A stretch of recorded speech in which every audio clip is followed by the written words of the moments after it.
Special person ఇంటర్వ్యూలో భాగంగా ఈరోజు మనతో పాటు యాకత్పుర కాన్స్టిట్యున్సీ బీజేపీ నాయకులు గతంలో ఎంఐఎం ఎంబీటీ పార్టీలకు ముచ్చెమటలు పట్టించినటువంటి హిందుత్వవాది నక్కనపోయిన వీరేంద్ర యాదవ్ మనతో పాటు ఉన్నారు. నమస్తే అన్న.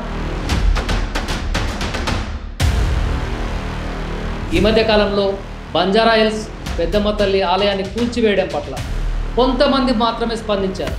మీ బీజేపీ పార్టీ శ్రేణులు నాయకులు లేరా, లేక ఆడికి రావడానికి భయమై రాలేదు? గుడి ఏమైనా అయితే ముందు స్పందించేది భారతీయ జనతా పార్టీ నాయకులు కాబట్టి కొంతమంది అయితే ప్రత్యేకంగా ఇక్కడ జరిగినటువంటి ఆలయం తొలగించినటువంటి పరిస్థితిని చూస్తే రాష్ట్ర ప్రభుత్వం ఏమంటుందంటే అది ప్రభుత్వ భూమి ఆధీనంలో ఉన్నటువంటి భూమి, అందుకనే తొలగించామని చెప్పేసి వాళ్ళు అంటున్నారు. అంటే భూమిలో విగ్రహం వెళ్ళటం కానీ ఏదైనా కానీ అది ప్రభుత్వ భూమి ప్రైవేట్ భూమి అని అంటే కూల్చినటువంటి వాళ్ళే మళ్ళీ ఒక 200 గజాల స్థలాన్ని ఇస్తామని చెప్పేసి కూడా అంటున్నారు. దీన్ని ఎట్లా చూడొచ్చు అంటారు? ఏం చెప్తారు మీరు? పూల కొట్టిన వాళ్ళు మళ్ళీ స్థలం ఇస్తారంటే ఏమన్నా బిచ్చం వేస్తున్నారా వాళ్ళు మాకేమన్నా? అంటే మీరు మీ సొంత ప్రయోజనాల కోసం జిహెచ్ఎంసీ అధికారులు కలుస్తారా, లేకుంటే మీ కాన్స్టిట్యున్సీ ప్రజల కోసం కలుస్తారా? సొంత ప్రయోజనాల కోసము మా కలిసేది ఉంటే చాలామంది నాకు ఓల్డ్ సిటీలో ఫ్రెండ్స్ కూడా కొంతమంది వీరేంద్ర అన్న అంటుంటారు, కొంతమంది ఏమో అన్న అంటుంటారు, కొంతమంది కాకా కూడా అంటుంటారు. ఏంది ఓల్డ్ సిటీలో అంత ఫేమ్ రావడానికి గల కారణం ఏంటి? ఏ టైంలోనా అందుబాటులో ఉంటాము. వాళ్ళు ఏ అర్ధరాత్రి ఫోన్ చేసినా నేను అంటూ ఉన్నానని వెళ్తాం. ఓల్డ్ సిటీలో సెన్సిటివ్, ఏ రాత్రి ఏమవుతుందో.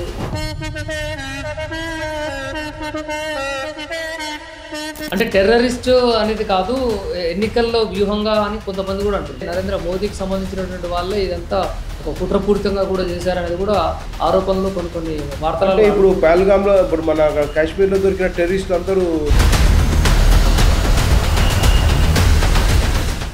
స్పెషల్ పర్సన్ ఇంటర్వ్యూలో భాగంగా ఈరోజు మనతో పాటు యాకత్పుర కాన్స్టిట్యున్సీ బీజేపీ నాయకులు మరియు గతంలో ఎంఐఎం ఎంబీటీ పార్టీలకు ముచ్చెమటలు పట్టించినటువంటి హిందుత్వవాది యాకత్పుర కాన్స్టిట్యున్సీ బీజేపీ నాయకులు నక్కనపోయిన వీరేంద్ర యాదవ్ మనతో పాటు ఉన్నారు. వారిని అడిగి తెలుసుకునే ప్రయత్నం చేద్దాం. ప్రస్తుత రాజకీయ పరిస్థితి, బీజేపీ శ్రేణుల యొక్క ప్రవర్తన, రాష్ట్ర రాజకీయం ఎలా ఉంది అనేది.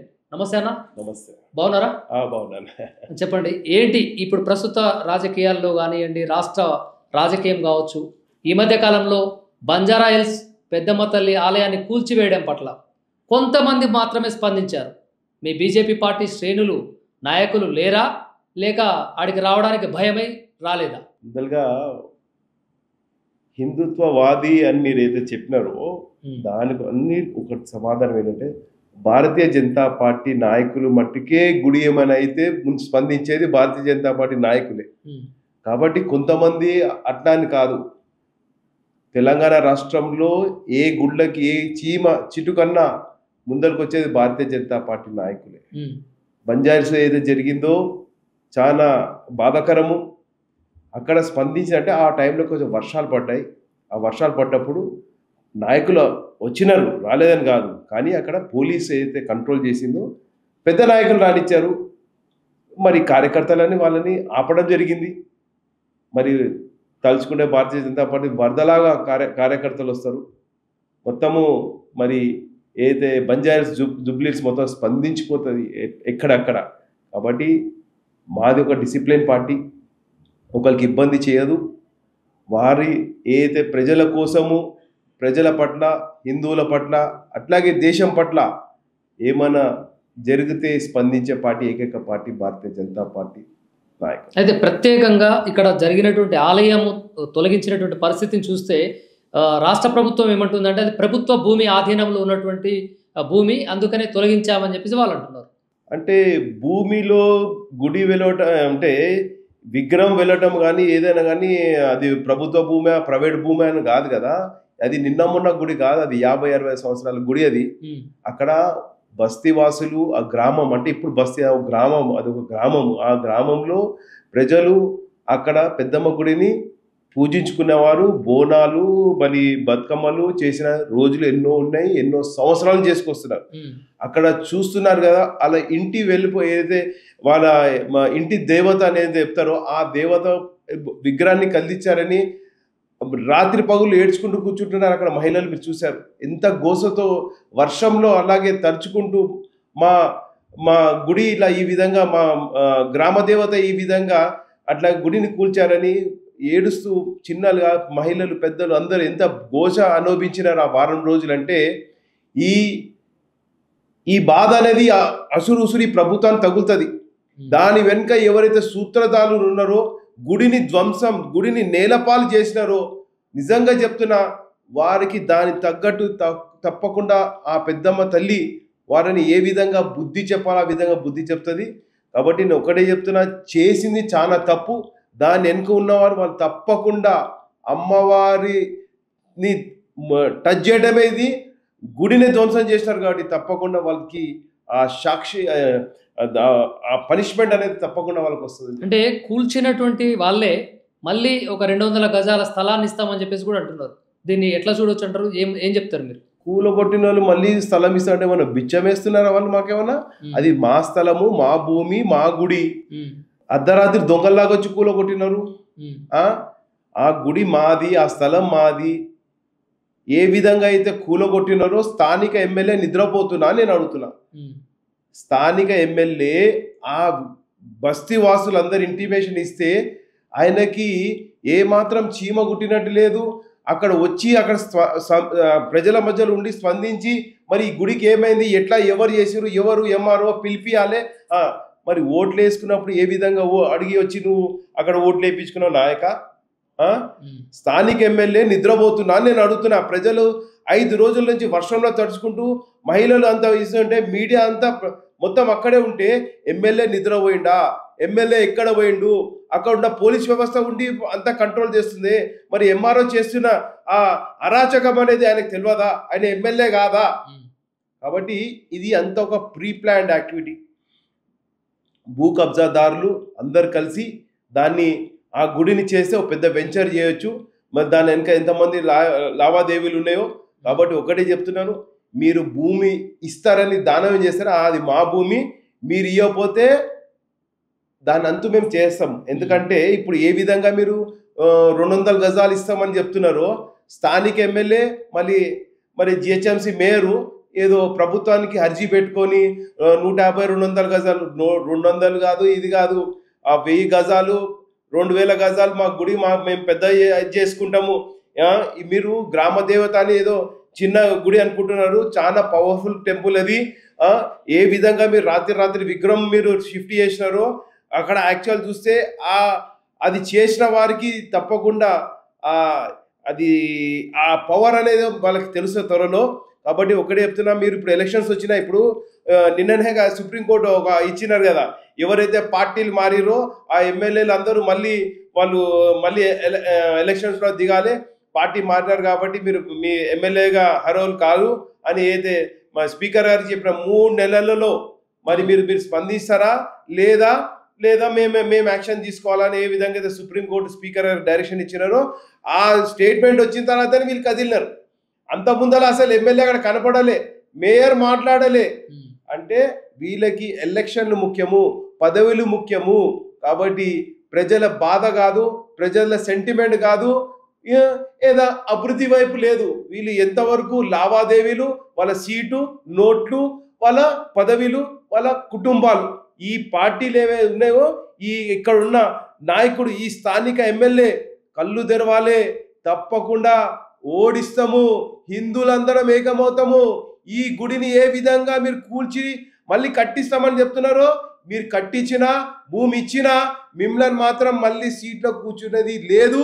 హిందువులందరూ ఏకమవుతారు, మీ సంగతి చెప్తారని చెప్తున్నారు. అయితే అక్కడ స్థానిక ఎంఆర్ఓ అక్కడ ఉన్నటువంటి భక్తుల్ని కూడా ఇక్కడ ఈ యొక్క ఏరియాలో 2 లక్షల రూపాయలు గజం నడుస్తుంది అనే మాట కూడా అనడం జరిగింది. అప్పుడు మీరు ఇవ్వండి అమ్మా, ఆ భూమి మీకు ఇస్తామని చెప్పేసి కూడా ఒక మాట అన్నదే అని చెప్పేసి వార్తలు వినపడుతుంది. ఈ మాట అనాల్సినంత అవసరం ఆమెకి ఏముంది? ఎందుకు అనాల్సి వచ్చింది? దీన్ని ఏం చెప్తారు మీరు? ఏం చెప్పాలనుకుంటారు? ఎంఆర్ఓ గారు ఒత్తిడిలో, పొలిటికల్ ఒత్తిడి, స్థానిక ఎమ్మెల్యే ఒత్తిడి, ఈ భూ కబ్జాదారులు, ల్యాండ్ మాఫియా వీళ్ళందరూ అయిపోయి ఆ ఎంఆర్పై ఒత్తిడి తీసుకొచ్చి ఆమె ఏం చేస్తుందో ఆమెకు తెలియట్లేదు. 2 లక్షల గజం ఉండొచ్చు, 5 లక్షల గజం ఉండొచ్చు, కానీ గుడిని తీసి కూలగొట్టే రైట్ ఆమెకు లేదు. మేము ఒకటే డిమాండ్ చేస్తున్నాం, ఆమెను సస్పెండ్ చేయాలి. మేము హిందువులం, మీరు భూమి మాకు ఇచ్చినా మాకు గుడి కట్టించినా మేము మాత్రం ఊరుకునే లేదు. ఆ ఎంఆర్ఓ ఆమె ఓవర్ యాక్షన్, ఆమెను సస్పెండ్ చేయాల్సిందే. ఆమెను వెంటనే అక్కడ ఏదైతే షేక్పేట ఏదైతే ఎంఆర్ఓ ఉన్నారో ఆమెను అక్కడి నుంచి పదవి నుంచి తొలగించాలి, ఆమెను సస్పెండ్ చేయాలి, ఆమె మెమో ఇవ్వాలని మేము డిమాండ్ చేస్తాం. అయితే ఇక్కడ వేలల్లో లెక్క పెట్టుకునేంతమంది, కొంతమంది మీలాంటి వాళ్ళు కావచ్చు, తర్వాత మాధవీలత, చికోటి ప్రవీణ్, వీలాంటి వాళ్ళు కొంతమంది మాత్రమే ఎప్పుడైనా ఎక్కడ ఆలయాలు కూల్చినా, ఆలయాల పైన దాడులు జరిగినా కూడా వేలలో లెక్క పెట్టే వాళ్ళు మాత్రమే బయటకు వస్తుంటారు. ఎందుకు హిందువులంతా ఐక్యం కారు అని చెప్తే మీరేం చెప్తారు? చూడండి, ఇప్పుడు అక్కడ బస్తీ వాసులు, చిన్న చిన్న నాయకులు ఉంటారు. అందరూ మేము స్పందించాలంటే కొంతమంది ప్రీ ఆక్యుపైడ్ ఉన్నారు. ఇవాళ రేపు చూస్తున్నారు కదా, ఏమంటారంటే చెయ్యి నడవందే పొట్ట నిండదు. మరి బిజీ అంటే ఏ విధంగా అంటే ఎవరు వృత్తిలో వాళ్ళు ప్రొఫెషన్లో బిజీ ఉన్నారు. మరి చిన్న చిన్న కుటుంబాలు వాళ్ళ కుటుంబం నడిపించుకుంటూ ఇట ప్రజలతో కానీ ప్రభుత్వంతో కానీ పోరాడే నాయకులు కొంతమంది ఉన్నారు. కాబట్టి స్పందించిన వాళ్ళకి మీరు మద్దతు పలకండి. మా వంతు మేము హిందుత్వం పట్ల కానీ, ప్రజల పట్ల కానీ, మరి రాష్ట్ర పట్ల కానీ, దేశం పట్ల కానీ మేము నుంచుంటున్నాము. ఎందుకంటే ఇది ఏదైతే ఈ రకమైన అరాచకాలు చేస్తున్నదో ఈ కాంగ్రెస్ ప్రభుత్వము, దానికి ఎదురుగా పోరాడాలంటే మరి మా శక్తి మాకు ప్రజల్లోంచి వస్తున్న శక్తి కాబట్టి మేము ముందర సాగుతున్నాం. అన్నా మీరున్నారు, మీరు చూసుకుంటారు, సమయం మమ్మల్ని పిలవని మేము వస్తాము కాబట్టి వాళ్ళు వస్తారు. ముందర ఎవరో ఒకళ్ళు అడుగేయాలి కదా. ఆ అడుగేయాలంటే మా లాంటి వాళ్ళు ముందర అడుగేస్తే వెనుక ప్రజలందరూ వస్తారు. ఆ మద్దతు, ఆ సంఖ్య బలంతో మేము పోరాడతాము. మా సంఖ్య బలం ఉంది కాబట్టి ఈరోజు ఇప్పుడు ప్రభుత్వం దిగి వచ్చింది ఎందుకు? ఇప్పుడు మేము గట్టిగా వాయిస్ వినిపించినాము, వర్షంలో దర్శనము, అక్కడ పోరాటం చేసినాము, పోలీసులు మా ప్రజలపై మరి ఆ గ్రామస్తులు కానీ అక్కడ ఉన్న ప్రజలందరినీ కేసు బుక్ చేస్తామని ఇది చేసినారు. ఆయన ఎక్కడ అదిరేది బెదిరేది లేదు, చేసే పోరాటం చేసుకుంటూ పోతున్నాము. కాబట్టి ఆ పోరాటం ఆగదు. మేము ఇంకోటి డెడ్ లైన్ ఇచ్చినాం, 48 hours లోపల మీరు ఏదన్నా చెప్తే బాగుంటుంది, లేకపోతే యాక్షన్ పెద్దగా ఉంటుంది అని ఒక మెసేజ్ ఇవ్వడంతో ఈ ఏదైతే స్థానిక ఎమ్మెల్యే కదిలిపోయినాడు, అట్లాగే సిటీ మేయరు, పోలీస్ వ్యవస్థ కూడా మేము కంట్రోల్ చేయలేని పరిస్థితి వస్తుంది, దినదిన ప్రెషర్ పెరుగుతుంది అని చెప్పడంతో అప్పుడు ఇది సీఎం పేషికిపోయింది. మరి సీఎం గారికి ఒకళ్ళు చెప్తేనే తెలవాలంటే నాకు తెలియదు. ఆయన రోజు వచ్చే బంజాయిల్స్, జూబ్లీహిల్స్ అతను ఉండే ఏరియానే, మరి వారికి తెలిసిందా తెలియదా అనేది కాదు. మరి రోజు వాళ్ళ మీడియా కానీ, ఎస్బీ కానీ, స్పెషల్ బ్రాంచ్ మరి ఏదైతే ఉన్నదో పోలీస్ వ్యవస్థ కానీ, హోమ్ డిపార్ట్మెంట్ కానీ వారికి ఇన్ఫర్మేషన్ చేస్తారు. మరి ఏ విధంగా అది ఓవర్లుక్ అయిందా, పట్టించుకోలేదా, లేదా గుడే కదా అని ఊరుకున్నారు. ఎందుకంటే రాష్ట్రంలో అనేక జోడ గుళ్ళని ధ్వంసం చేస్తున్నారు కదా. ప్రభుత్వం చేపిస్తుందా, ఈ ఎంఐఎం చేపిస్తుందా, కొంతమంది ఏమంటారంటే మొన్న జరిగిన సికింద్రాబాద్లో కానీ, మొన్న నాంపల్లిలో జరిగింది కానీ, మొన్న తూప్రాన్లో జరిగినా కానీ ఎక్కడెక్కడ గుళ్ళని ధ్వంసం చేసిరో దాని వెనుక ఎవరున్నారని ఇంతవరకు ప్రభుత్వం తేల్చలేకపోతున్నది. ఎందుకు ఈ గుళ్ళని రక్షాపురంలో గుడిని కూలగొడితే ఏమన్నారు, వాడు ఒక అమాయకుడు, మతి స్థిమితం లేదని. అట్లా మతి స్థిమితం లేని వాళ్ళు ఎంతమంది ఉన్నారు రాష్ట్రంలో? వాళ్ళ గుళ్ళు ఒకటే కనిపిస్తున్నా అని అంటున్నా, వేరే మతస్థుల ప్రార్థనా స్థలాలు కనిపిస్తలేవా? ఓన్లీ గుడి దగ్గరే గుడి ధ్వంసం చేయాల్సిన అవసరం ఏమున్నది? అంటే వీళ్ళు మతి స్థిమితం లేదని ఒక చెప్పుకుంటూ కొన్ని గుళ్ళని టార్గెట్ చేసి హిందువులని బెదిరిస్తూ, యువకులని బెదిరిస్తూ, మరి ఈ విధంగా ఇక్కడ మీరు గమనించాల్సింది ఏంటంటే ఈ యొక్క ఆలయం కూల్చివేత ప్రభుత్వ అధికారులు చేసింది తప్ప వేరే వాళ్ళు ఎవరు చేయలేదు. ఇది గమనించాలి మీరు. అంటే అదే చెప్తున్నా, భూ కబ్జా ఇది ఒక మాఫియా, ల్యాండ్ మాఫియా. ఇది ఒక ల్యాండ్ మాఫియా. ఈ ల్యాండ్ ఇప్పుడు మీకు రియల్ గా వెంచర్ చేసుకోండి, ఆ గుడి ఉంటే ఆ పక్కగా అంత స్థలం వదిలిపెట్టండి, మీరు ముట్టుకోకండి. మీకు 12 ఎకరాల భూమి ఉంది కదా, ఆ పక్కన ఎక్కడో పక్కన ఆ చుట్టూ కాంపౌండ్ వాళ్ళు కట్టేసి మీ పని మీరు లేఅవుట్లు చేసుకోండి. మీ ల్యాండ్ రెవెన్యూ రికార్డ్స్ ప్రకారం మీ పని మీరు చేసుకోండి. కూల్చాల్సిన అవసరం ఏమొస్తుంది అంటే సినిమాలో చూస్తాం, షాపింగ్ మాల్లో వచ్చే బస్తీలు కొట్టాలి, గుళ్ళను కూలగొట్టాలని అయితే సినిమాలో చూస్తామో అది రియల్గా ఇప్పుడు జరిగింది. అంటే వీళ్ళు ఒక పెద్ద ల్యాండ్ మాఫియా. ఈ ల్యాండ్ మాఫియాకి ఎంఆర్ఓ గారు కలిసినారు, స్థానిక ఎమ్మెల్యే కలిసినారు, కాంగ్రెస్ పార్టీ ప్రభుత్వం కూడా అందులో ఇన్వాల్వ్ అయిందని చాలా క్లియర్గా తెలుస్తుంది. అంటే మీరు ప్రధానంగా ఏం కోరుతున్నారు? మీరు హిందువులుగా ఉన్నారు, తర్వాత బీజేపీ పార్టీలో ఉన్నారు, అక్కడ ఆలయం కూల్చేసినటువంటి అధికారులు కానీ ప్రభుత్వం ఏమి ఇవ్వాలనుకుంటున్నారు? మీ డిమాండ్ ఏంటి? ఇప్పుడు మాకు ఒకటి ఉన్న గుడిని కూలగొట్టినారు, అది ఫస్ట్ తప్పు వాళ్ళది.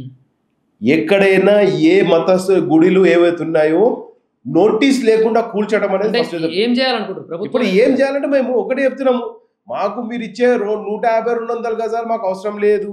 మీరు చేసిన దానికి మాకు 1000 గజాల పైన ఇవ్వాలి, మాకు కాంపౌండాలు కట్టాలి, టెంపుల్ కట్టాలి, విగ్రహం పునఃప్రతిష్టాపన చేయాలి, మొత్తం ఇది చేయాలి. ఎండోమెంట్స్ కి హ్యాండ్ ఓవర్ చేయొద్దు. అది ఏ విధంగా ఎండోమెంట్స్ హ్యాండ్ ఓవర్ చేయక గతంలో ఏ విధంగా గుడిని వ్యవహరించారో అదే విధంగా నడవాలి. 80% ఎండోమెంట్స్ హ్యాండ్ ఓవర్ చేయొద్దు. ఆ గుడిని పర్ఫెక్ట్గా మెయింటైన్ చేయాలి. ఎవరికైనా ఇస్తే వాళ్ళు నడిపిస్తారు. మీరు ఏ విధంగా అయితే ఎండోమెంట్స్ చెప్పి దాని గురించి ఫండ్స్ లాగి మీరు ఏ విధంగా చేస్తున్నారో ఆ రోజులు పోయినాయి. కాబట్టి స్థానికంగా బస్తీవాసులు, ఆ కులదేవత, మరి అక్కడ ఉన్న బస్తీవాసులందరూ వాళ్ళు పెద్ద ఎత్తున మరి ఎన్ని పూజలు చేస్తున్నారు. అటు శ్రావణ మాసము, ఆషాఢ మాసము, అట్లాగే బతుకమ్మలు, ఎన్నో రకాల పూజలు పునస్కారాలు చేస్తున్న ఆ ఆరాధ దేవత అయిన పెద్దమ్మని అక్కడి నుంచి కదిలించడం వీళ్ళకి ఏ విధంగా మంచి అనిపిస్తుందో నాకే తెలుస్తలేదు. కానీ పునఃప్రతిష్టాపన చేసి ఆర్భాటంగా మరి ఏ విధంగా ఉందో పూర్వ వైభవం తీసుకురావాలని కోరుతున్నాను. రైట్ అన్న. ఇప్పుడు మీరు వీరేంద్రనాథ్ యాదవ్ ఎప్పుడు జిహెచ్ఎంసీ గ్రేటర్ హైదరాబాద్ చేరి పేపర్లతోటి పోయి అక్కడ పనులు చేపిస్తున్నారు అని చెప్పేసి వింటున్నారు. ఏంది ఆ పనులు ఏంది? అందరూ మీ దగ్గరికి రావడానికి గల కారణం ఏంది? ఎందుకు అన్నిసార్లు జిహెచ్ఎంసీకి పోవాలంటే ఎందుకు అధికారులను చూడాలనిపిస్తుందా, లేకుంటే అధికారులతోటి మాట్లాడాలనిపిస్తుందా? ఏంది ఆ కథ? అంటే ఒకటి నేనేం చెప్తాను అంటే, నేను జిహెచ్ఎంసీకి పోవడం అని కాదు, జిహెచ్ఎంసీకి ఎక్కడైతే తప్పు జరుగుతుందో అక్కడ నేను పోతాను. నేను అనేది ఏంటంటే, ఎవరు వాళ్ళు మంచిగా ప్రతి ఒక్కరు జిహెచ్ఎంసీలు ఎవరు వాళ్ళు మంచి ఇల్లు కట్టుకోవాలి, మంచి కుటుంబాలు మంచిగా ఉండాలి. ఇల్లీగల్ అనేటివి ఏవైతే నడుస్తున్నాయో దానికోసమే నేను పోరాడతాను. రోడ్లు కూడా కాంట్రాక్టర్లు వేస్తారు, ఆ ఫినిషింగ్ సరిగా ఉండదు. నాలాలు డ్రైనేజ్ నాలాలు కడతారు, దాని ఫినిషింగ్ సరిగా ఉండదు. అటువంటి వాళ్ళకి ఏం చేద్దాం, ఆఫీసర్ల దగ్గర పోతాం మేము, ఇట్లా కాంట్రాక్టర్లతో మీరు ఇట్లా చేపిస్తున్నారు, సరైన మీరు ఇస్తున్న ఫండింగ్ మా పైసలు అవి. ఇప్పుడు జిహెచ్ఎంసీ ఎక్కడి నుంచి తెచ్చి పెడతలేదు పైసలు, ప్రభుత్వానికి పైసలు ఎక్కడి నుంచి వస్తున్నాయి? ప్రజలు కడుతున్నారు ట్యాక్స్ పైసలు, వాళ్ళు ప్రాపర్టీ ట్యాక్స్లు కడుతున్నారు. ప్రాపర్టీ ట్యాక్స్ సంవత్సరానికి పిండి పిపి వసూలు చేస్తున్నారు. ఒక నెల రోజు లేట్ అయితే పెనాల్టీ వేస్తున్నారు. మరి పెనాల్టీ పైసలు కూడా మీరు వసూలు చేస్తున్నప్పుడు సరైన రోడ్లు, సరైన డ్రైనేజ్ వ్యవస్థ, మంచి నీరు, మురుగులేని నీరు, మంచి నీరు ఇవ్వాలి కదా, స్ట్రీట్ లైట్స్ ఇవ్వాలి కదా, మరి పార్కులు మంచి పార్కులు ఇవ్వాలి కదా, మరి ఇవన్నీ ప్రజలు ఇచ్చిన పైసలతో మీరు చేయాలి కదా. మరి అది చేయకపోతే మరి మేము అడగం, మేము అలాంటి వాళ్ళు మేము అడుగుతాం. అడుగుతున్నప్పుడు ఆఫీసర్లకి కోపం వస్తుంది. మళ్ళీ ఇంకోటి ఇల్లీగల్ ఏవైతే కన్స్ట్రక్షన్స్ సెల్లార్లు దోవేసి, రెసిడెన్షియల్ ఏరియా సెల్లార్లు దోవేసి కడుతుంటే ప్లాన్ ఒకటి ఉంటుంది, పర్మిషన్ ఒకటి ఉంటుంది, ఒకళ్ళే ఇష్టం వచ్చినట్టు కడుతున్నారు. ఓల్డ్ సిటీలో స్పెషల్గా ఈ ఎంఐఎం ఏదైతే ఎమ్మెల్యేలు ఉన్నారో ఆ జగ అంతా ఇష్టం వచ్చినట్టు ఇల్లీగల్ రోడ్ ఎన్క్రోచ్మెంట్ గల్లీలలో ఉన్నదే చిన్న చిన్న నారో లేన్స్, దాంట్లో ఎన్క్రోచ్మెంట్ అయిపోయి ఇల్లీగల్ కన్స్ట్రక్షన్స్ చేస్తుంటే దానికి మనము ఆఫీసర్లకి కనువిప్పు చేసి ఈ టౌన్ ప్లానర్లు ఎవరైతే ఉన్నారో మొన్న మేము చేసిన దానికి సిటీలో అందరు టౌన్ ప్లానర్లు అందరినీ మార్చేసారు. వాళ్ళని ఎవరైతే స్థానిక కొన్ని సంవత్సరాల నుంచి టౌన్ ప్లానర్లు ఉన్నారో వాళ్ళందరినీ ఎప్పుడైతే మొన్న మేము కంప్లైంట్ ఇచ్చిన తర్వాత వాళ్ళందరినీ మార్చేసి కొత్త ఆఫీసర్లు తీసుకొచ్చారు. సరే చూద్దాం మరి ఏ విధంగా ముందరు సాగుతుంది. అంటే మీరు మీ సొంత ప్రయోజనాల కోసం జిహెచ్ఎంసీ అధికారులు కలుస్తారా, లేకుంటే మీ కాన్స్టిట్యున్సీ ప్రజల కోసం కలుస్తారా? చూడండి, సొంత ప్రయోజనాల కోసము మా కలిసేది ఉంటే ఈరోజు మేము ఈ స్థాయిలో ఉండేవాళ్ళం కాదు. ఒక్కటే ప్రజల కోసము మా ఏదైతే ప్రజలు మా మీద నమ్మకం పెట్టి ఓటేసి మరి 24,000 ఓట్లు ఏవైతే వేసిరో వాళ్ళందరికీ నేను సమాధానం చెప్పాల్సిన బాధ్యత నాకున్నది. ప్రజలకి కావాల్సింది పొద్దున్న లేస్తే సేఫ్టీ రోడ్డు, డ్రైనేజ్ వ్యవస్థ, మంచి నీరు, మరి వాళ్ళకి కావాల్సిన పార్కులు. సో ఈ విధంగా ఉంటేనే మరి అదొక మంచి నాకు యాకత్పుర అనే కాన్స్టిట్యున్సీని ఒక మోడల్ కాన్స్టిట్యున్సీగా, ఒక బెస్ట్ కాన్స్టిట్యున్సీగా తీసుకురావాలని ఎంతో ప్రయత్నం చేస్తున్నా. ఆ కళ ఎప్పుడు నెరవేరుతుందో చూడాలి. కాబట్టి ఒకటే సిటీలో old city old city old city అని ఏదైతే అంటున్నారో, ఓల్డ్ సిటీ కాదు అది, గోల్డ్ సిటీ, అది బెస్ట్ సిటీ. ఒక అన్నిటికీ దగ్గరున్న సిటీ. ప్రజలందరూ ఏమనుకుంటారంటే ఈ ఓల్డ్ సిటీలో ఇల్లులు అమ్ముకొని ఆ గచ్చిబౌలి అటేటో పోదాం అనుకుంటున్నారు. నేను ప్రజలకు అందరికీ ఒకటి చెప్తున్నా, ఓ హిందూ ప్రజలారా మీరు కళ్ళు తెరుచుకోండి. ఓల్డ్ సిటీలో ఓన్లీ ఒక మతస్థులే కాదు, హిందువులు కూడా ఉంటున్నారు. హిందువులు ఉండడం వల్లే అక్కడ గుళ్ళు ఉన్నాయి. అక్కడ పొలిమేర పోచమ్మ ఉంది, మైసమ్మ ఉంది, లాల్ దర్వాజా మైసమ్మ ఉన్నది. మరి ఈ విధంగా గుళ్ళని కాపాడుకోసం మనం ఉందాం ఈడ. మరి మన పూర్వులు ఇక్కడ గుళ్ళు కట్టిర్రు. ఈరోజు ఏదో పాష్ అయినామా, లేకపోతే పిల్లల్ని పెద్ద చదువుల దగ్గర ఆడికి పోతున్నామంటే ఈ నుంచి పబ్లిక్ ట్రాన్స్పోర్ట్ ఉన్నది. ఓల్డ్ సిటీకి మెట్రో ఇయ్యండాయా బాబో అని ఎన్ని సంవత్సరాలు పోరాడుతున్నాము. ఓల్డ్ సిటీకి మెట్రో ఇవ్వకుండా ఓల్డ్ సిటీని అట్టనే గల్లీలాగా చూపించడానికి, అక్కడున్న ప్రజలు ఇల్లు కట్టుకుందామన్నా బ్యాంక్ లోన్ రానియకుండా చేయడానికి, ఎందుకంటే దాన్ని బ్లాక్ లిస్ట్ పెట్టడానికి చేస్తున్న ఈ ప్రయత్నం చేస్తున్న ఈ ఎంఐఎం ఈ పార్టీ అవుతుందో, మేము ఒకటే చెప్తాను. ఇప్పుడు మేము ఏ విధంగా అయితే మొన్న గత 5 సంవత్సరాల నుంచి 10 సంవత్సరాల నుంచి ప్రజలకు ఒకటే కన్ను విప్పేస్తున్నాం, old city is the best city. ఈ వరదలు వస్తే ఏ రోజు ఓల్డ్ సిటీ మునగదు. ఏదైతే కొత్తగా డెవలప్ అయిన సిటీస్ ఏవైతున్నాయో, గచ్చిబౌలి, తెల్లాపూర్ ఏవైతే ఇవి అంటున్నారో, ఆడ మునుగుతున్నాయి ఇల్లు, ఆడ విల్లాలు మునుగుతున్నాయి. ఓల్డ్ సిటీలో ఎప్పుడు ఇల్లులు మునగలే.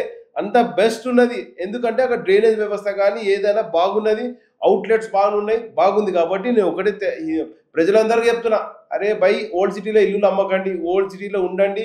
అన్నిటికీ కన్వీనియంట్, షాపింగ్ కానీ ఎయిర్పోర్ట్ కానీ, మాకు ఓల్డ్ సిటీకి ఎయిర్పోర్ట్ దగ్గర, అన్నిటికీ హైవేలకు దగ్గర. కాబట్టి ఈ విధంగా చాలా మంది నాకు ఓల్డ్ సిటీలో ఫ్రెండ్స్ ఉన్నారు అన్న. కొంతమంది వీరేంద్ర అన్న అంటుంటారు, కొంతమంది ఏమో అన్న అంటుంటారు, కొంతమంది కాకా కూడా అంటుంటారు. ఏంది ఓల్డ్ సిటీలో అంత ఫేమ్ రావడానికి గల కారణం ఏంది చెప్పు. ఆ రహస్యం చెప్తే కొంతమంది నాయకులు కూడా ఇంకొంతమంది వాళ్ళు కూడా వాళ్ళ కాన్స్టిట్యూన్సీలో చేసుకుంటారు కదా. ప్రజలు మనని ఇష్టపడతారంటే వాళ్ళకి మనం దగ్గర ఉన్నాము, ఏ టైంలోనా అందుబాటులో ఉంటాము. వాళ్ళు ఏ అర్ధరాత్రి ఫోన్ చేసినా నేను అంటూ ఉన్నానని వెళ్తాం. ఇప్పుడు ఓల్డ్ సిటీలో సెన్సిటివ్, ఏ రాత్రి ఏమవుతుందో, ఎక్కడ ఏమి ఇబ్బందులు అవుతాయో. కాబట్టి సెన్సిటివ్, అర్ధరాత్రి ఫోన్ వచ్చిందంటే వెళ్ళిపోవటమే, ముందర వెనక చూడకుండా. ఎందుకంటే బస్తీలలో యువకులు కానీ అక్కడ పడే ఇబ్బందులు అంటే చిన్న చిన్న గొడవలు జరుగుతుంటాయి. పిల్లలు వాళ్ళందరినీ మనము భద్రంగా చూసుకోవాలి. మనకు ఒక బాధ్యత ఉన్నది పార్టీ తరఫు నుంచి కానీ, ఒక నాయకుడుగా కానీ. మరి అక్కడ స్థానికంగా మనం ఉంటున్నాం కాబట్టి హ్యుమానిటీ కూడా, ఇప్పుడు పబ్లిక్ రిలేషన్ మనం మెయింటైన్ చేస్తాం. సో ఏ జరిగినా మనము స్పందిస్తాము. సో ఆ విధంగా ప్రజలు మనల్ని ప్రేమిస్తారు కాబట్టి మనం వెళ్తాం. చూస్తేనేమో బీజేపీలో ఉన్నారు, మరి మీరు ఉన్నదేమో కాన్స్టిట్యున్సీ మొత్తం ముస్లిం కమ్యూనిటీ ఎక్కువ ఉంటుంది. అంటే వాళ్ళతో కూడా ప్రేమతో ఉంటారా, లేకుంటే వాళ్ళు వేరే పార్టీ, లేకుంటే వాళ్ళు ముస్లిమ్స్ అనే ఏమైనా తారతమ్య భేదాలు ఉంటాయా యాదవ్కి? ఇప్పుడు ఒకటి ఓల్డ్ సిటీలో ఫస్ట్ మా ఆలోచన ఏంటంటే, మన బెల్ట్ ఏతుందో ఫస్ట్ దాన్ని సేఫ్ చూసుకుంటాము. ఇక ఇతర మతస్థులు వాళ్ళు ఏంటంటే మనతో స్నేహంగా ఉంటారు. ఇక ఎలక్షన్స్ వచ్చినప్పుడు దేవుడు దయ వాళ్ళు మనకి వేస్తే మంచిదే, ఏకపోయినా మంచిదే. మనము ఇప్పుడాక మనం అందరికి పని చేసినాం, కులం లేదు, మతం లేదు, వర్గం లేదు, అందరికి పని చేసుకుంటూ పోతున్నాం. ఎవరికి వేరే మతస్థులు వచ్చి కూడా నాకు ఈ పని అయితే లేదంటే కూడా ఆఫీసర్లతో మాట్లాడి మరి వాళ్ళది ఎందుకు ఆపేరు పని, మరి పని చేయించండి, వాళ్ళకి ఏం ప్రాబ్లం ఉంది అది అంటే చెప్తారు. వాళ్ళు ఇట్లున్నా సరే కరెక్ట్ చేసుకొని అయినా మంచి చేసుకో అని చెప్తారు. అట్లా వీళ్ళు వాళ్ళు అని కాదు, నా అసెంబ్లీలో ఎవరున్నారో అందరికీ సాయం చేయడానికి అందరికీ టైం ఇస్తా. ముస్లింలను కూడా హార్ట్ఫుల్గా తీసుకుంటారా మీరు? అరే వాళ్ళు, నేను ఎవరిని ఓటర్గా నేను చూడా పైసా, నేను ఓటర్గా ఎవరిని చూడా. నా దగ్గరకు వచ్చి నన్ను అడిగిన వాళ్ళు నేను సాయం చేస్తాను అంతే. అది ఏ వర్గం అని ఉండని. ఇప్పుడు నన్ను కోరి నా దగ్గరకు వచ్చినప్పుడు చలో, అది ఏ మతమైనా ఎవరు ఉండని, మనం హెల్ప్ చేద్దాం. చలో కల్ दिन वो अपना वोटर होता, जिस दिन अपन उनको हेल्प करे. अभी ओल्ड सिटी में ముసల్మాన్ बोलो तो ఖాళీ ఎంఐఎం కు దాల్తా, ఎంపీటీ కు దాల్తా అని లేదు, బీజేపీ కూడా వేస్తారు. నరేంద్ర భాయ్ సాబ్ ముఖం చూస్తారు. నరేంద్ర భాయ్ సాబ్ ఈరోజు వాళ్ళ నోట్లో 5 ఫింగర్స్ పోతున్నాయంటే ఏ విధంగా పోతున్నాయంటే, మరి ఏదైతే ఉచిత రేషన్ బియ్యం ఇస్తున్నాడో ఆ బియ్యం మళ్ళీ ఇప్పటికీ 10 సంవత్సరాల నుంచి ఇచ్చుకుంటూ వస్తున్నాడో, మరి కేంద్ర ప్రభుత్వం స్కీములు ఎన్ని ఉన్నాయి ఆ కేంద్ర ప్రభుత్వం స్కీములు అందరూ వాడుకుంటున్నారు. కేంద్ర ప్రభుత్వం స్కీమ్ ఇచ్చినప్పుడు అక్కడ హిందూ ముస్లిమా క్రిస్టియన్ ఏం లేదు కదా, అందరికి ఎట్లా పోతుందో అదే మేము కూడా పాటించి నేర్చుకున్నాం.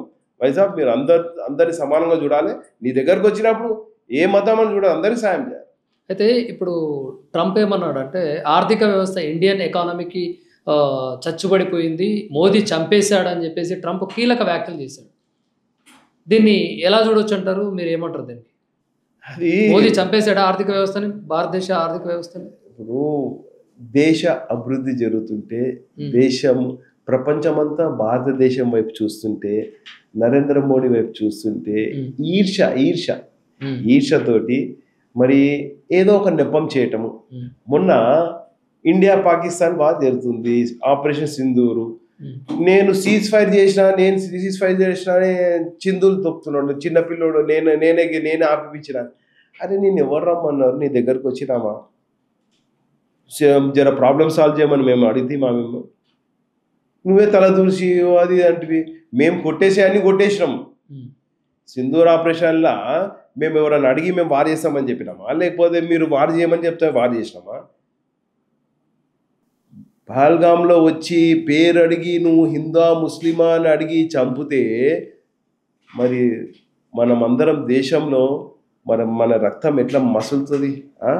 నువ్వు హిందూ అవసరం వస్తే బట్టలిప్పి కూడా చూసినారు ఈ కొడుకులు. మరి ఇటువంటి కొడుకులను మనం వదిలిపెడతామా? సో నరేంద్ర మోడీ సాబ్ ఒకటి చెప్పిండు, ఆపరేషన్ సింధూర్ అని ఆపరేషన్ చేసి ఏ విధంగా ఈ టెర్రరిస్ట్ స్థావరాలను పెంచి పోషిస్తున్న ఈ పాకిస్తాన్, అంటే టెర్రరిస్ట్ అనేది కాదు, ఎన్నికల్లో వ్యూహంగా అని కొంతమంది కూడా అంటున్నారు. బీజేపీ పార్టీ వాళ్ళే, నరేంద్ర మోదీకి సంబంధించినటువంటి వాళ్ళే ఇదంతా ఒక కుట్రపూరితంగా కూడా చేశారనేది కూడా ఆరోపణలు కొన్ని వార్తలు. ఇప్పుడు పహల్గామ్లో ఇప్పుడు మన కాశ్మీర్లో దొరికిన టెర్రరిస్టులు అందరూ తయారు చేసిన ఉగ్రవాదులు వాళ్ళు, పాకిస్తాన్ వచ్చిన ఉగ్రవాదులు వాళ్ళందరూ. పాకిస్తాన్ అక్కడ కొంతమంది కాశ్మీర్లో కొంతమంది స్థావరం ఇచ్చి పెంచి పోషిస్తున్నారు. అటువంటి ఇండ్లపై రేడ్ చేసి ప్రతి ఇంటి ఇల్లు చెక్ చేసి కార్డన్ సర్చ్ చేసి ఆ ఇళ్లలో నుంచి ఆ టెర్రరిస్టులను పట్టడము. మరి ఏ విధంగా అయితే ఆ పహల్గామ్లో ఆ రోజు మన వాళ్ళని చంపేసి మరి 26 మందిని ఏ విధంగా పొట్టను పెట్టుకున్నారో ఆ కొడుకులను అందరినీ చేయనికి సుమారు మరి ఒక కొంత వేల మందిని ఎవరైతే టెర్రరిస్టులు ఆ టెర్రరిస్ట్ క్యాంపులలో ఉండి మరి మన దేశమే కాకుండా ఇతర దేశాలకి టెర్రరిస్టులుగా తయారు పాకిస్తాన్ పెంచిపోసిన పాకిస్తాన్ ఊరుకుందామా? ఇంతకుముందు కాంగ్రెస్ ప్రభుత్వం ఉంది, అయ్యో కొడితే అయ్యో ఈడ కొట్టిందని మళ్ళీ ఆడకొట్టిన ఇండియాలో ఎన్ని సిటీలలో బాంబులు వెళ్ళినాయి, ఢిల్లీ, బాంబే, ఎంతమంది అమాయక ప్రజలు చనిపోయారు. మరి అప్పుడు కాంగ్రెస్ ఏం చేసింది? ఏమన్నా ఇట్లాంటి సర్జికల్ ఫైర్ చేసిందా? ఏమైనా వార్ పెట్టుకుందా? ఏమైనా ఫైటింగ్ చేసిందా? లేదా వీళ్ళేమన్నా పాకిస్తాన్ ఆక్యుపైడ్ కాశ్మీర్లో పోయి ఏమన్నా ఇప్పుడంటే సర్జికల్, అప్పుడు ఎయిర్ నుంచి ఏమన్నా బాంబింగ్ చేసిరా? అరే చేత కాదు, ఆర్మీ వాళ్ళ జవాన్ల తలకాయలు కోసి జుట్టు తీసుకుపోయిన రోజే మీరు ఏం వార్ చేయలేకపోయినారు. ఆర్మీ జవాన్ల తలకాయలు తీసుకుపోయి మేము వీళ్ళని చంపినామని చెప్పినానే ఏం చేయలేకపోయారు. అంటే నేను ఒక్కటే చెప్తున్నా, మీకు చేత కాలేదు, మేం చేస్తే మీరు మమ్మల్ని ప్రశ్నిస్తారా ఏం జరిగిందని? ఒకటే చెప్తున్నా, ఈ కాంగ్రెస్ ప్రభుత్వానికి, ఈ రాహుల్ గాంధీకి ఏదో పార్లమెంట్లో నేను లేచి మాట్లాడుతున్నా లేదో ఏదో ఒకటి వాళ్ళు అన్నదానికి నేను సమాధానం చెప్తున్నా. अरे अपने आप करेक्ट कर लो बाबा, यूपी में पूरा अपना दुकान बंद हो गया, आपका नार्थ में पूरा कांग्रेस का दुकान बंद हो गया మొత్తం. ఇప్పుడు ఎడుగుపోయినో వాయనాడు కింద కేరళ, ఎవరున్నారు కేరళలో? ఎవరు గెలిపించారు నిన్ను? పిఎఫ్ఐ ఏజెంట్లు గెలిపించారు. పిఎఫ్ఐ ఏజెంట్లు ఎవరు? వీళ్ళంతా టెర్రరిస్టులు. వీళ్ళంతాకి బయట నుంచి ఫండ్ వస్తుంది. అటువంటి వ్యక్తులు ఈ వాయనాడులో ఉండి అక్కని తమ్ముడిని గెలిపించారు. వీళ్ళందరూ గెలిపించేసి ఈరోజు మీరు మేమేదో ఉద్ధరిస్తున్నాము, ప్రజలు మా వైపు ఉన్నారని. ప్రజలు మీ వైపు లేరు. మీ దేశ ద్రోహులు, దేశం గురించి యాంటీ నేషనల్ యాక్టివిటీస్ అందరూ మీ అనుకున్నారు కాంగ్రెస్ వెనుక. మరి ఈ చైనాతో మీ దోస్తాన్ ఏంది? ఈ ట్రంప్ మాట్లాడితే మీ సంతోషం ఏంది? అరే మీరు దేశంలో ఉంటున్నారా? మీరు బయట దేశస్తులా? మీరు దేశం గురించి ఏమైనా ఇంత మాట అంటే పౌరుషం పుట్టుకొస్తలేదా అని నేను అడుగుతున్నా. మీరు కాంగ్రెస్ వాళ్ళు దేశం గురించి అగేనెస్ట్ మాట్లాడితే మీరు అంత సంతోషం ఎందుకు బాబు? అరే మా దేశంలో ఇప్పుడు పొలిటికల్ పార్టీలు అన్నీ ఉంటాయి. అన్నదమ్ముల్లాగా ఉంటాము, ఎలక్షన్ వచ్చినప్పుడు లడాయిస్తాం, తర్వాత దేశ అభివృద్ధి కోసం చూసుకోవాలి, దేశం మంచి కోసం ఆలోచించాలి. ఎవడో బయటోడు తిట్టిండని బయటోడు ఏదో మాట అన్నాడని బయటోడు ఏదో మాట అన్నాడని దాన్ని సంతోషం పడి అపోజిషన్ నుండి మంచిగా అంటే నువ్వేం దేశభక్తుడు బాబు, నువ్వు దేశంలో ఉండాల్సిన కాదు, పో ఇటలీకి వెళ్ళిపో. అయితే ఒక మీటింగ్ లో కూడా రాహుల్ గాంధీ ఏమన్నారంటే terrorism is not impossible, stop it అనేది ఒక మాట అన్నారు. అంటే టెర్రరిజాన్ని అంతం చేయడం ఎవరి వల్ల కూడా కాదు అని చెప్పేసి కూడా ఆయన చెప్పిండు. దానిలో అవును, మరి మన హైదరాబాద్ లుంబిని పార్క్ దగ్గర కాంగ్రెస్ ప్రభుత్వమే బాంబులు వెళ్ళినాయి. మరి అప్పుడు అదే ఆర్మీ, అదే పోలీసు, అదే వ్యవస్థ అంతా మళ్ళీ 2014 నుంచి మరి ఇంతవరకు ఏ సిటీలో బాంబులు వెళ్ళే కదా. అప్పుడు ఢిల్లీలో వెళ్తుండే, బాంబేలో వెళ్తుండే, ట్రైన్లలో వెళ్తుండే, మరి ఇప్పుడు ఎందుకు వెళ్తాడు? అరే ఇంటెలిజెన్సీ మీరు ఫ్రీడమ్ ఇవ్వాలి, మీ ఎవరైతే వ్యవస్థకి, హోమ్ వ్యవస్థ కానీ డిఫెన్స్ వ్యవస్థ కానీ ఫ్రీడమ్ ఇవ్వాలి, మీ కంట్రోల్లో ఎప్పుడు నెలకోసారి సీజ్ ఫైర్. అరే ఇప్పుడు మన ఆర్మీకి ఏ విధంగా ఫ్రీడమ్ ఇచ్చినాం, చలో మారో దికేతో టెరెన్ మాన అన్లిమిటెడ్ ఫైరింగ్ కాల్చి మొత్తానికి టార్గెట్ తలలో దూసుకుందా లేదా లెక్క. మొన్న 3 మిలిటెంట్స్ ఎట్లా అందరినీ ఇక్కడనే హెడ్ షాట్ అందరినీ పొట్టలో కాదు కాళ్ళ మొత్తం హెడ్ షాట్. అంటే ధ్యాన్ మేరకు దేశ్ కే పాస్ ఆయతో ఆప్కా ఖోపడి ఉడి జాతా. ఆ విధంగా టెర్రరిజంని కంట్రోల్ చేసే శక్తి ఈ భారతీయ జనతా పార్టీకి, నరేంద్ర మోడీ ప్రభుత్వం, ఈ కేంద్ర ప్రభుత్వానికి ఉంది. కాబట్టి ఈరోజు దేశంలో 2014 నుంచి ఈ రోజు వరకు దేశంలో ఒక్క బాంబు పేలలే. ఏవైతే మొన్న పహల్గాంలో జరిగినందుకే పాకిస్తాన్ ధ్వంసం అయిపోయింది, కోలుకోలేని పరిస్థితి. మరి Noorjahan base air base yes అదే చెప్తున్నా.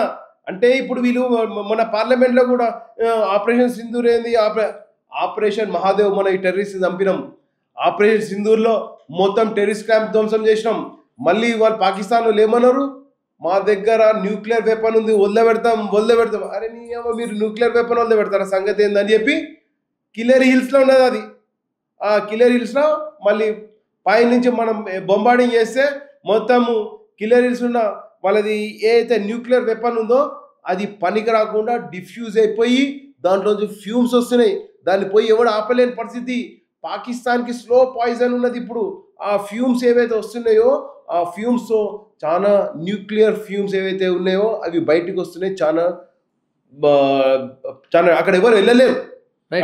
రైట్ వీరేంద్ర అన్న, ఇప్పుడు బీజేపీ అంటే సహజంగా అందరిలో ఉన్నటువంటి అపోహ ఏంటంటే మతతత్వ పార్టీ, మత విద్వేషాలు రెచ్చగొట్టే పార్టీ అని అంటుంటారు. ఇది నిజంగా మత విద్వేషాలు రెచ్చగొట్టే పార్టీ అయినా? మత విద్వేషాలు పెంచే పార్టీ, మతతత్వ పార్టీ అని అన్నోళ్ళకి మళ్ళొకసారి ఆలోచించుకోవాలి. ఎందుకంటే దేశంలో అన్ని ఏవైతే స్కీములు తెస్తున్నామో సబ్కా సాత్, సబ్కా వికాస్, సబ్కా సాత్ అని ఏ విధంగా అయితే ఎత్తున్నామో ఆ విధంగా మేము ముందర పోతున్నాము భారతీయ జనతా పార్టీ. అయితే ఇక్కడ ఏ స్కీములు తెచ్చినా అన్ని మతస్థులకి వేపిస్తాం. మరి ఇక్కడ మతతత్వ పార్టీ ఏడున్నది? లేదు. యువకులకి స్టార్టప్లు పెట్టుకుంటా అంటే రెడీ ఇస్తున్నాము, బ్యాంక్ లోన్లు ఇస్తున్నాము, ముద్రా లోన్ ఇస్తున్నాము, చిన్న చిన్న బిజినెస్, ఫుట్పాత్ బిజినెస్ వాళ్ళకి ముద్రా లోన్స్ ఇస్తున్నాము, 5 లక్షల నుంచి 50 కోట్ల వరకు లోన్లు ఇస్తున్నాము. మరి గతంలో ఉన్న వాళ్ళు ఇప్పుడు యువకులు ఎంతమంది రోడ్ల మీద తిరుగుతున్నారు? ఎవరికి వాళ్ళు మంచిగా ఒక 10వ తరగతి ఇంటర్మీడియట్ వరకు చదువుకున్న వ్యక్తులు ఎవరు ఖాళీగా లేరు. అందరికీ ఎంప్లాయ్మెంట్ ఇస్తుంది కేంద్ర ప్రభుత్వము. ఆలోచన ఒకటే, ఆలోచన చేయండి, ఇది చేయండి. యువకులు ఆర్మీలో వెళ్తారా? ఎస్, ఆర్మీలో వెళ్ళండి అనేది ఉపాధి కల్పిస్తున్న పార్టీ భారతీయ జనతా పార్టీ, కేంద్ర ప్రభుత్వం, నరేంద్ర మోడీ గారిది. మరి అట్లాగే మీరు అంటున్నారు మత విద్వేషాలు అంటే మరి మీరు కాంగ్రెస్ ప్రభుత్వంలో హైదరాబాద్లో ఎన్నిసార్లు కర్ఫ్యూలు వచ్చినాయి? హిందూ ముస్లిం గొడవలు అయినాయా లేదా? మరి ఎందుకు ఇప్పుడు అయితే లేవు? దంగాలు ఎందుకు అయితే లేవు అని నేను అడుగుతున్నా. మరి గతంలో ఢిల్లీలో అవుతుండే, ఇంకో చోట అవుతుండే, కాశ్మీర్లో రాళ్ళు కొడుతుండే యువకులు. మళ్ళీ ఇప్పుడు ఎందుకు రాళ్ళు కొడతలేరు? కాశ్మీర్లో ప్రతి ఇంటి పైన దేశ జెండా ఉన్నది. ఇప్పుడు ఇంత ముందర దేశ జెండా కూడా పెడుతుండేనా? సో ఇట్లా కాదు, దేశభక్తి పెంచుతున్నాం మేము ప్రజల మధ్యలో. దేశం అంటే ఏంది, దేశ ప్రేమ యువకులకి, రానున్న యువతకి, ఇప్పుడు ఉన్న పిల్లలకి, స్కూల్ లెవెల్ నుంచి కాలేజ్ లెవెల్ యువకులకి అందరికీ నా దేశం దేశం పట్ల భక్తి పెంచుతున్నాము. రానున్న రోజుల దేశాన్ని ఏ విధంగా కాపాడుకోవాలని మరి ఆ, మరి ఈ అయితే ఆర్మీ రిక్రూట్మెంట్ చేస్తున్నాము. సో ఈ విధంగా అన్ని వర్గాలకి అన్ని మతస్థులకి ఏ విధంగా దేశ పట్ల ప్రేమ పెంచుతున్నాం, భక్తి పెంచుతున్నాం, అట్లాగే వాళ్ళకి ఆ, వాళ్ళంతా వాళ్ళ సొంతంగా నుంచోవడానికి కోసము వాళ్ళకి ఒక వృత్తి కూడా అప్పచెప్తున్నాం.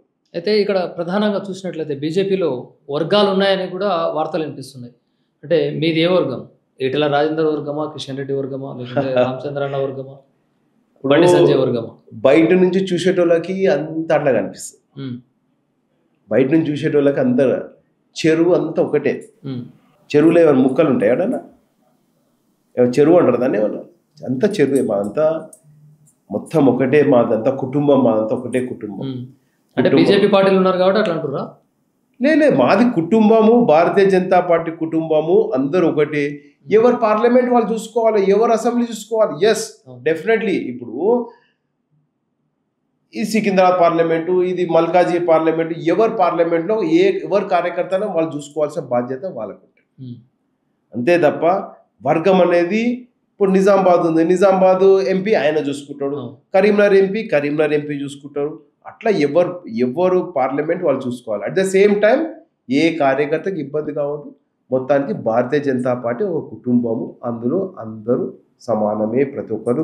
బీజేపీ పార్టీ అనేది ఒక నాయకుడికి అర్ధబలాన్ని చూస్తుందా, లేకుంటే ప్రజాబలాన్ని చూస్తుందా? ఏదైనా టికెట్ ఇవ్వాలన్నా, ఒక పదవి ఇవ్వాలన్నా?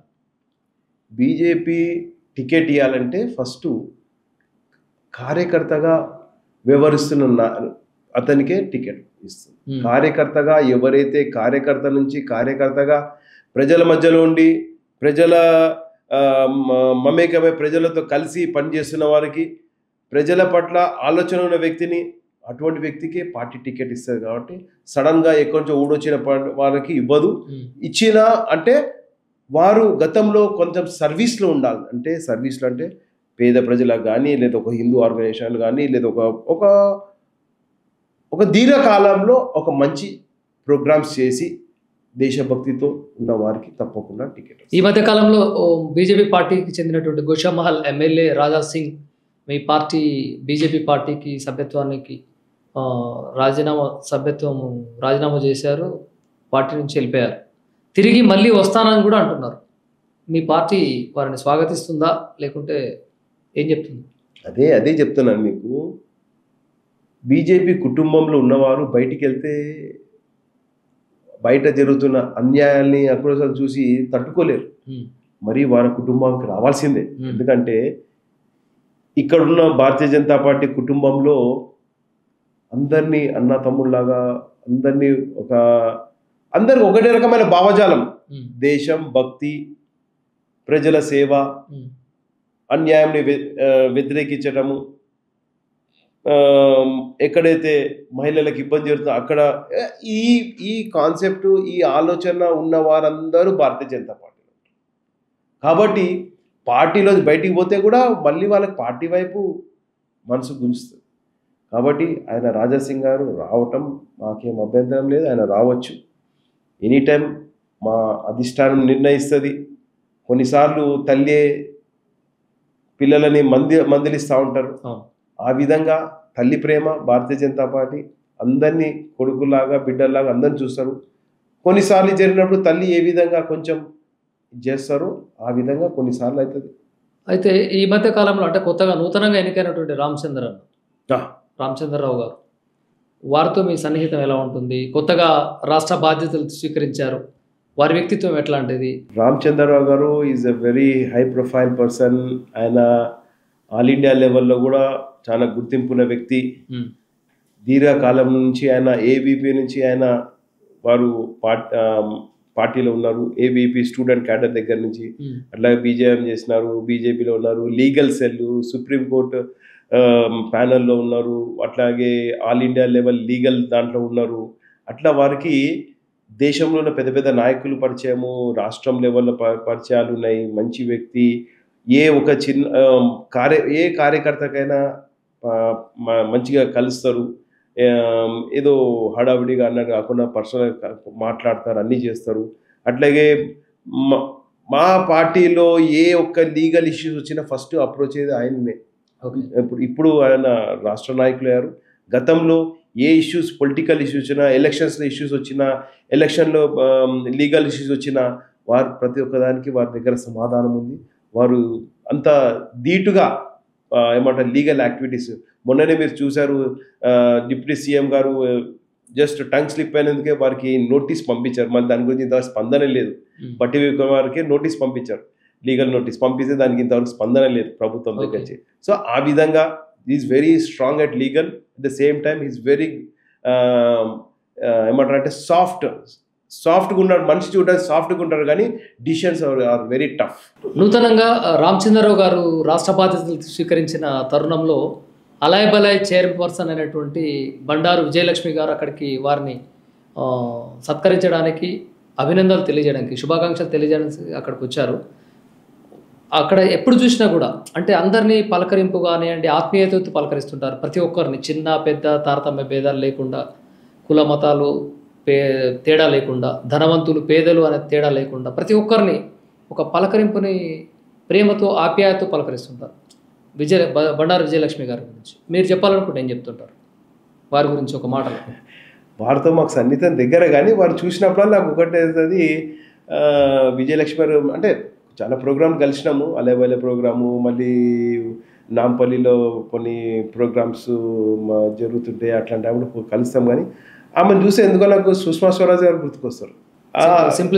సింప్లిసిటీ ప్లస్ ఆమెను చూడగానే సుష్మా స్వరాజ్ గారు ఇట్లా కళ్ళలో కనిపిస్తుంది. అంటే ఆ వ్యక్తిలో ఆ రకమైన కామ్గా ఆలోచన, అంత పెద్ద కేంద్ర మంత్రి బిడ్డ, గవర్నర్ బిడ్డ అయినా కూడా చాలా సింపుల్సిటీ. ఆమె ఒక గ్రూపిజం కానీ అట్లా చేయడం, అదే ఆ లెవెల్లో ఉన్న ఎవరైనా ఉంటే ఏమవుతారంటే ఒక 10 కార్లు పెట్టి, కాన్వాయ్ పెట్టి, హంగామా చేసి, ఏడిపోయిన ఇట్లా ఏమంటారంటే గర్వంగా అట్లా తల ఇట్లా ఎత్తుకొని, ఆమె చాలా వెరీ సింపుల్. గ్రౌండ్ అయితే ప్రతి ఒక్కరితోటి షేక్ హ్యాండ్ ఇస్తుంది, ప్రతి ఒక్కరితోటి ఇట్లా చేసి మాట్లాడుతుంది. మంచిగా అనిపిస్తుంది. అంటే ఏ మాత్రం గర్వం లేని వ్యక్తిలాగా అనిపిస్తుంది. ఒక మాట చెప్పాలంటే బీజేపీ తెలంగాణ ఎన్టీ ఆడపడుచు అనుకోవచ్చు.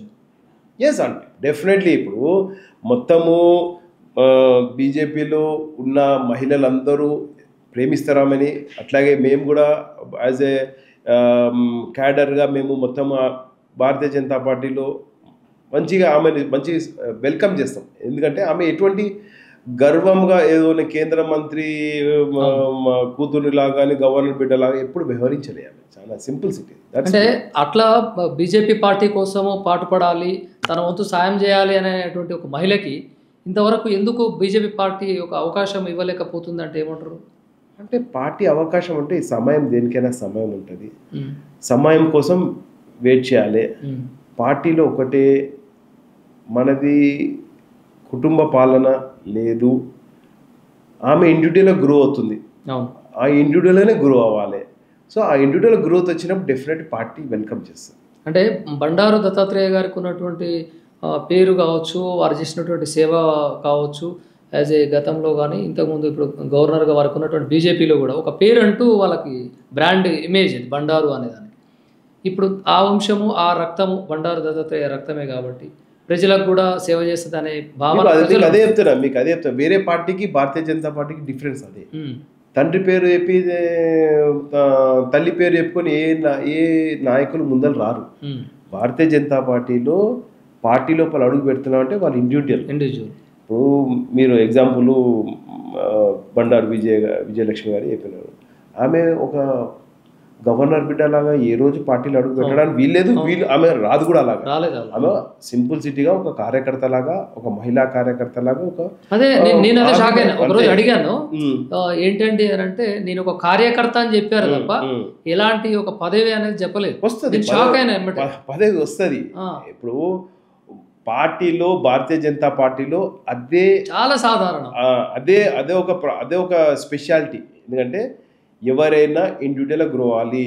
తండ్రి పేరు చెప్పుకొని, తల్లి పేరు చెప్పుకొని పాకడం కాదు. మీరు ఇండివిజువల్గా మీరేంటి చూపించుకోండి, మీరు పదవి తెచ్చుకోండి, మీరు ఈ ప్రజల సేవలో ఉండండి. రైట్ అన్న. ర్యాపిడ్ ఫైర్ ఒక్కటే మాటలో చెప్పండి. ప్రధాని నరేంద్ర మోదీ దేశం ఇంత భద్రతగా ఉందంటే వారు ఉండడం వల్ల. రైట్. తెలంగాణ రాష్ట్ర సీఎం అయోమయం, ప్రజల అయోమయంలో పెట్టినారు. కేసీఆర్ కేసీఆర్ ఫామ్ హౌస్కి అంకితం. రైట్. ఇది మరో స్పెషల్ గెస్ట్తో మేము ముందుంటారో చూస్తూనే ఉండండి. నమస్తే.